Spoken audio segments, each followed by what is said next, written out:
Episode 3 of The Falcon and the Winter Soldier Power Broker was a fight-filled good time, packed with plots and globetrotting galore. It also had its share of Easter eggs. Here are a few you may have missed. In Power Broker, we finally get to see Helmut Zemo, whose return has been looming since the series began. Knowing that the villain is the only way to help track down the origin of the new super soldier serum, Bucky helps him break out of a high-security prison with ease. After getting the kinda sort of approval from Sam, the three men are treated to a private plane ride across the globe. It turns out that Zemo is rich, really rich, and there's a reason why. Finally, we hear this classic Marvel villain note that he is a Baron, a title that's long been associated with Zemo in the comics, but never yet uttered in the MCU until now. Zemo was a member of the Sokovian aristocracy, but that was all taken from him when Ultron decimated the country. In the comics, the Zemos are actually of German descent. There have been 13 Barons in total, with Helmut being the most recent. In 1973's Captain America number 168, we learn that Helmut and his father were both disfigured by Adhesive X, the most powerful adhesive ever invented, and thus later donned masks to hide their faces. There's no instance of Adhesive X or any kind of disfigurement of Zemo in the MCU, so his mask wearing is likely just a homage to the character and his father. Most Marvel Comics fans are well aware of Madripoor, a fictional Southeast Asian island. While a lot of exciting stories have gone down here, Madripoor is most closely associated with something we've yet to see in the MCU, mutants, namely Wolverine. Madripoor is first mentioned in 1985's New Mutants number 32. Wolverine spends a decent amount of time here going by the name of Patch.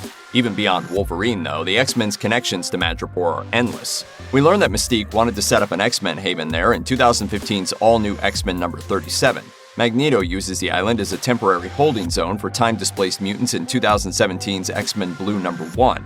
With Madripoor now canon in the MCU, we can expect several visits to the island moving forward, possibly led by mutant characters. Power Broker also contains subtle nods to Madripoor's Lowtown, including brief shots of local businesses made famous in the comics. The Princess Bar and the Brass Monkey, also known as the Bronze Monkey, where Sam, Zemo, and Bucky meet Selby, are iconic Lowtown hotspots. In the comics, the Princess Bar is owned by a man named O'Donnell and offers entertainment to residents of both Hightown and Lowtown. But O'Donnell doesn't run the show on his own. He has help from his silent partner, Wolverine. Given Wolverine's stature in Marvel canon, this is a homage that shouldn't be taken lightly. The Falcon and the Winter Soldier has done a fabulous job so far referencing fan-favorite scenes from prior MCU projects. In Power Broker, we get a playful throwback to a scene from Captain America Civil War, in which Sam refuses to move his seat up for Bucky while they wait for Steve to talk to Sharon Carter. Can you move your seat up? No. After Sam and Bucky meet Dr. Nagel in the shipping containers and all hell breaks loose, they jump into a swanky convertible which Zemo has been hiding. Sam takes the back seat, which offers little legroom, and a callback to the beloved moment follows. You're not gonna move your seat up, are you? No. Just before diving into Lowtown, Sam is given a very brief history on the man he's supposed to be impersonating, Conrad Mack, aka the Smiling Tiger. Luckily, Sam resembles Conrad, whom he notes has a bad nickname. First appearing in 1992's New Warriors number 19, Conrad is the son of a Vietnam veteran and a cult member who deals in magic. Conrad is also affiliated with the Thunderbolts, a team of reformed criminals led by Helmut Zemo himself. Smiling Tiger doesn't have an extensive history in the comics, and we likely won't see much more of him moving forward in the MCU. But his mention does open the door for the Thunderbolts, also occasionally known as the Masters of Evil, who have a long and fascinating history. The group has further ties to the Winter Soldier and Black Widow, who have both led the team during different moments in its history. In Power Broker's final moments, we get a shocking cameo from Io, a member of the Wakandan Dora Milaje. We first meet Io in Captain America Civil War when she tells Natasha Romanoff to move so T'Challa can enter his car.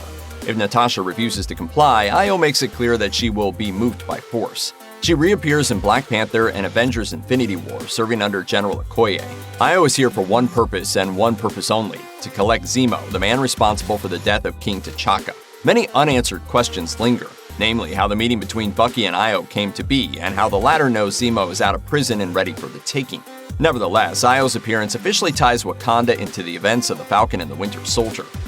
Check out one of our newest videos right here, plus even more Looper videos about The Falcon and the Winter Soldier coming soon.